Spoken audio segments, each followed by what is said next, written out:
देखिए अभी हम लोग समझेंगे विंडो एसी के पीसीबी के बारे में। किसके बारे में? विंडो एसी के पीसीबी के बारे में। ठीक है, जैसे कि इसके बारे में सारी चीजें हम आपको लिखा चुके हैं। अब यहाँ पे बिल्कुल प्रैक्टिकल समझेंगे कि कौन सा वायर कहाँ पे देंगे और पीसीबी में कौन सा जैक कहाँ पे लगा हुआ होता है और क्या क्या पार्ट लगा हुआ होता है। ठीक है, तो सबसे पहले नॉर्मली यहाँ पे पार्ट समझ लेते हैं, जो कि ऊपर से कुछ पार्ट लगा हुआ है जो कि हमको दिखाई दे रहा है। ठीक है, और जिसका हमको कनेक्शन करना होता है। देखिए सबसे पहले पीसीबी, ये हमारा मेन पीसीबी होता है विंडो एसी का, ये मेन पीसीबी हो गया। ठीक है, और एक होता है हमारा छोटा पीसीबी जो कि जिसको बोलते हैं डिस्प्ले। ठीक है, तो ये हमारा डिस्प्ले होता है, ये मेन पीसीबी हो गया। मेन पीसीबी से डिस्प्ले में जाने के लिए एक जैक लगा होता है जिसको हम बोलते हैं डिस्प्ले जैक या डिस्प्ले कनेक्टर। ठीक है, इसको निकालने के लिए टोटल जैक पे ये लगा हुआ होता है। ठीक है, कहाँ पे लगाना है? देखिए यहाँ पे लिखा हुआ होता है कनेक्टर डिस्प्ले, लिखा हुआ है ना, कनेक्टर फॉर डिस्प्ले, मतलब डिस्प्ले का जैक यहाँ पे लगेगा। तो यहाँ पे सबसे पहले डिस्प्ले का जैक हम लगा देते हैं।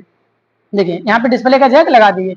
अब इसके बगल में दो और वायर निकला हुआ है जो कि दो सेंसर का है। ठीक है, ये दो सेंसर है जिसमें कि हम आपको बताया जो चिप टाइप रहेगा वो रूम सेंसर होता है और ये आपका क्वाइल टाइप में है तो ये क्वाइल सेंसर है। ठीक है, तो ये क्वाइल सेंसर, ये रूम सेंसर। अगर किसी कारण बस पीसीबी से ये निकल गया है तो इसको लगाएंगे कहाँ पे?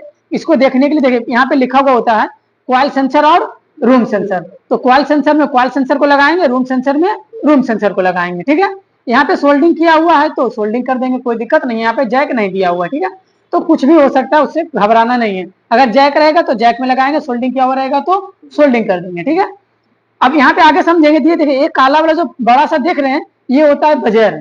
यह क्या होता है? बजर, मतलब स्पीकर जिसको बोलते हैं। जैसे हम रिमोट का बटन दबाएंगे या तो इसमें इसका में कोई भी बटन है, इसको दबाएंगे तो इसमें से आवाज निकलती है, टी टी का जो आवाज निकलता है ये वही बजर है। ठीक है, इसमें लिखा हुआ भी होता है, देखिए BUZZ शॉर्ट में लिखा हुआ है बजर। ठीक है, ये होता है आपका बजर। अब इसके आगे बढ़ेंगे। देखिए यहाँ पे 4 पॉइंट आपको दिख रहा होगा, छोटा छोटा थिम्बल दिख रहा है ना। ये 4 पॉइंटों में से 3 पॉइंट आपका हाई मीडियम लो होता है जो कि फैन स्पीड के लिए होता है। एक आपका होता है स्विंग मोटर के लिए। अब ये 4 में से तीनों जो फैन मोटर को जो निकल रहा है हाई मीडियम लो, ये सिर्फ फेज सप्लाई होता है।